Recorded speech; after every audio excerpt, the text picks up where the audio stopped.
untuk dipamerkan di sini. Nah, tugas pemerintah adalah marketingnya.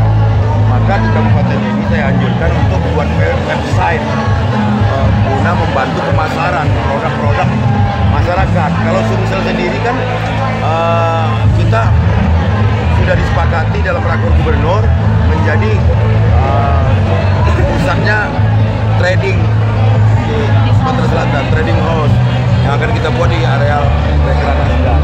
Pameran-pameran seperti ini tentu harus terus kita galakkan, tapi juga masyarakat saya harapkan untuk tidak segan-segan memamerkan kreativitasnya.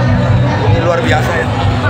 Pameran teknologi tepat guna di Kabupaten Banyuasin, sehingga masyarakat bisa melihat teknologi, inovasi baru, teknologi kaitan dengan sumber daya alam dan sumber daya manusia plus teknologinya ada di sini. Makanya di sini ada inovasi baru untuk pengelolaan nanas, pengelolaan air bersih, pengelolaan sumber daya alam lainnya.